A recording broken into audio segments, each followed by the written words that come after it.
I think science is a place where you can learn to be open to something that challenges you, and it doesn't threaten you, but it can help you to more deeply appreciate a truth that is beyond your current imagination.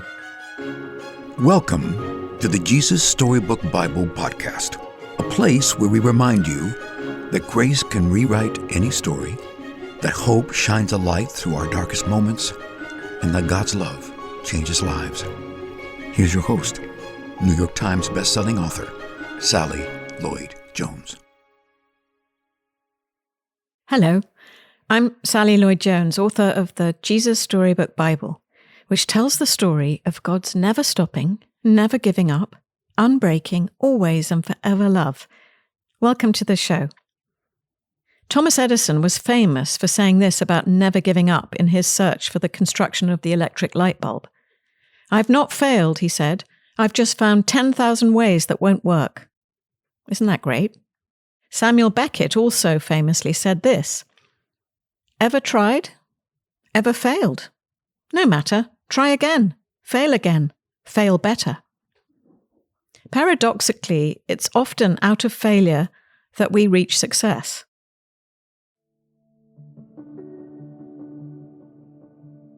Paradox is something our guest today is very familiar with. Dr. Vaidyanathan, sociologist, author, and speaker, has found paradox at the center of his own story and life journey. He shares with us his discovery that the forces he once thought were at odds, science and religion, could actually work together for the good of all. And along the way, he also discovered the surprising relationship between science and wonder. Dr. Vaidyanathan studies how culture shapes human flourishing. That word shalom, which means wholeness, completeness, well-being. Dr. Vaidyanathan believes in the importance of being open to being surprised, to loving truth over our own opinions. And in his own life, he shares the wonderful story of how it was through a paradox that he first came to faith. Paradoxically, it was through a broken heart that he discovered God's heart, God's unconditional love, agape as the Bible calls it. And in the Jesus Storybook Bible, I translated it as God's wonderful, never stopping, never giving up, unbreaking, always and forever love.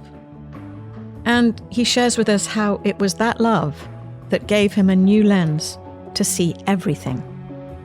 As Dr. Vaidyanathan points out, paradox is at the very heart of the gospel, the good news, the story of the God who loves us and comes to rescue us, the King who is a servant, the mighty God who makes himself small and helpless, the Prince of Heaven who becomes poor, is part of the majesty and beauty of the gospel. I can't wait for you to hear from such a humble and wise and thoughtful and thought-provoking guide. So without further ado, please welcome my friend and now yours, Dr. Vaidyanathan. So here's the two paradoxes at the beginning of this story. I was in my final year of high school, and this was in Dubai, in the United Arab Emirates. And I fell in love with this girl and realized that the only thing I ever wanted, the only reason I was striving for everything I was doing was for someone to tell me that she loved me. And we were in this really secretive relationship because we were in a country where you couldn't really be open about these things. And we were from different cultural backgrounds, where she was a Christian and I was a Hindu. And at the end of that year, one fine morning, she announced to me that on the phone that she called me up and said she'd been seeing somebody else for the last 3 months. Here's the paradox. She wanted my permission to go out with him while I would be her best friend. She was asking for permission. And it was the most absurd experience of my life. I couldn't have seen this betrayal coming, but then I couldn't even process the claim. It wasn't even computing because there was no script I had that could make sense of what she was asking. And it turns out that she was seeing this guy that I had introduced her to 3 months earlier. I found out the two of them were going to this church retreat. And I said, how can they do this religious nonsense after what she did to me? And so I thought I would go there and make a nuisance of them. Get into a taxi and go to this church retreat.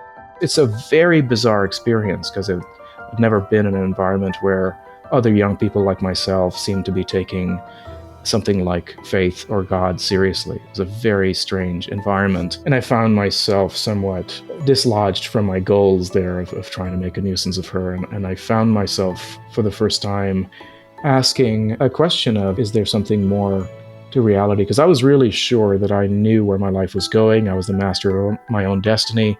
I was, in my mind, going to marry this girl. And I couldn't control her. I couldn't control her heart. And I found myself asking for some proof of God's existence. And the proof came in a very paradoxical way, I suppose, which is this. And I found myself telling this girl at the end of the retreat, yeah, if you want to go out with this guy, that's fine. I'll be your best friend, and I don't want to hold on to you, and I don't want to possess you.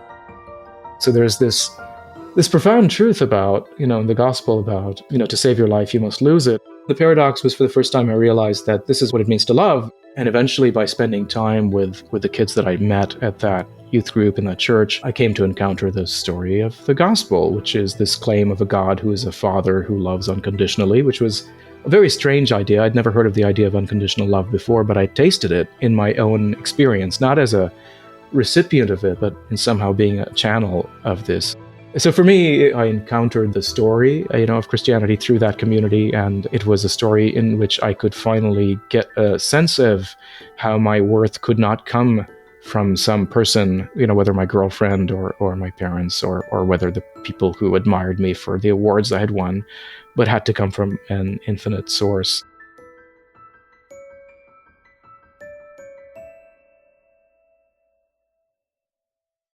I worked with my mentor, Elaine Howard Eklund, and we conducted the world's largest study of the role of religion in science, and we looked at scientists in 8 different nations or national contexts and tried to get at what do they really think about religion, what are their beliefs and practices surrounding religion and spirituality, and we find that the vast majority of them see no conflict between science and religion.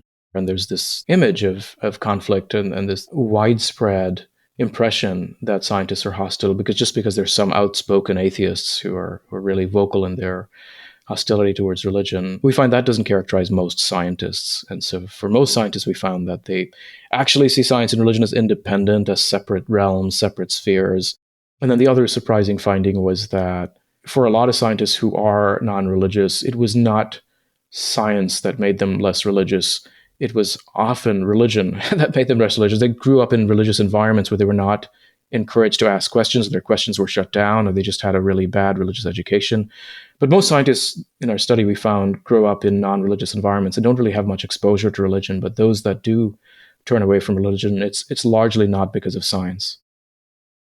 There's a thing we're learning now in our research on scientists, which is the most profound form of beauty that most scientists experience is recognizing, this is how reality works. It is glimpsing something behind the appearances and patterns.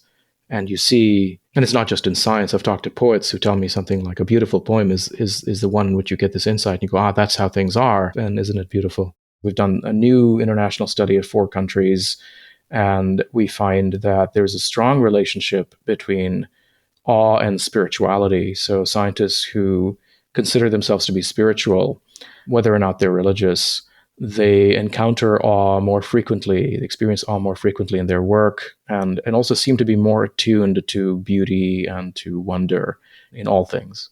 There's something about science that requires you to be open to being surprised, that requires you to, you have a hypothesis or a hunch as to how things are going to work, and then reality may turn out that way. You might find that your experiment is corroborated, and then you might also find that, no, it didn't.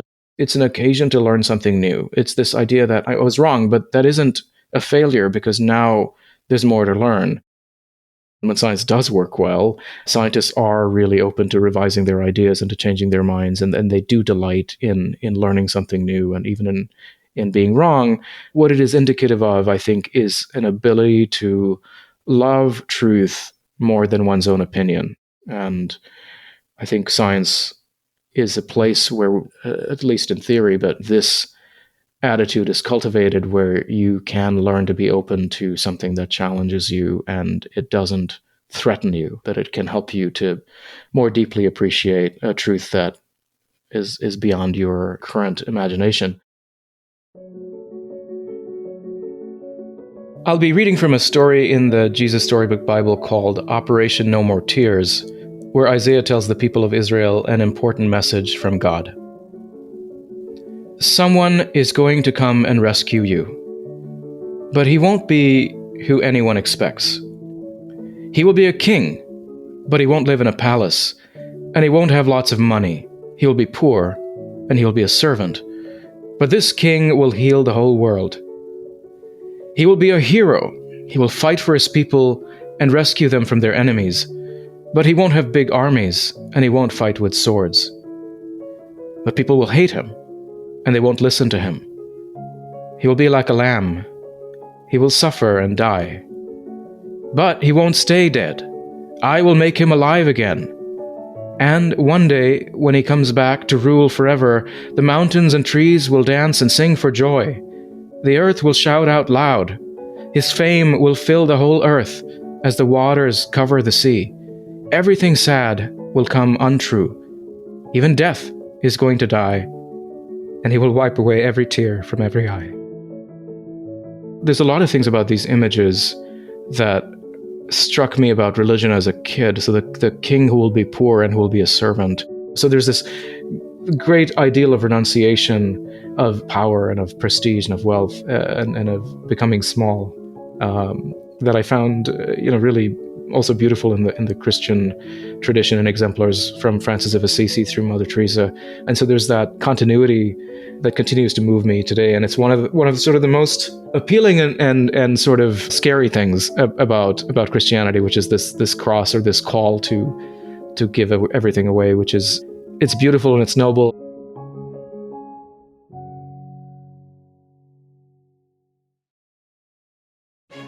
You can get the Jesus Storybook Bible wherever books are sold.